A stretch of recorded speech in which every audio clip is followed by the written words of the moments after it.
krenula je dakle utrka na 300 metara. Tu su Antolković, Trafija, Markus Sušić, Novak Medžirdum, sad dok ne uđu u prve staze.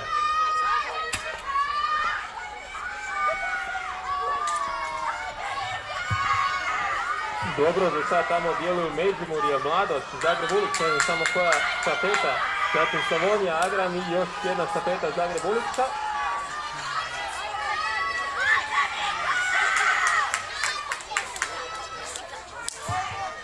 Sada će tu uslijediti promjene, da vidimo što je kako tu izmijenio.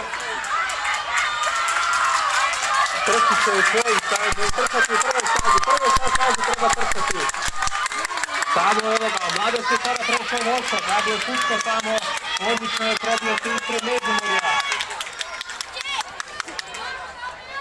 Ne znam zašto trkač Slavonije ne pređe u prvu stazu, cijelo vrijeme trči u krivoj, odnosno u trećoj stazi, mislim da se izvuče u prvu.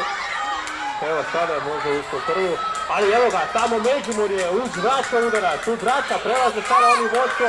Tu sada bi za treću izmjenu trebala trčati Filip Vučenik, a za Mladost Filip Sambo, vidjet ćemo može li on tu napraviti prevagu, kao što je Pučko na kraju bio napravio. Na 300 metara tamo za štafetu Agrana trči Luka Biošić.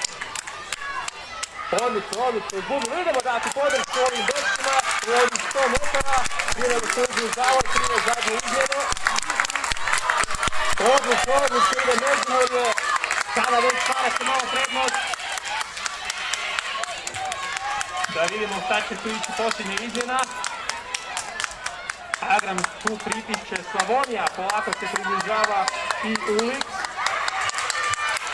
I sada kreće posljednja izmjena, za Međimurje trči Ivan Dujić, zatim Matej Klarić za Mladost, Luka Dugajić za Agran, Stjepan Jancik za Zagreb Ulic. To su najbolji trkači na 300 metara šta su postavljeni u štafete, da vidimo hoće li biti promjene u poradku. Tamo se Klarić približio štafeti Međimurja, može li sada ući u posljednjih 100 metara i donijeti možda prednost. Ko se tu bolje se čuva, Međimurje ili Mladost, idemo podršku, dati dečkima, za završnicu Mladost, on je veći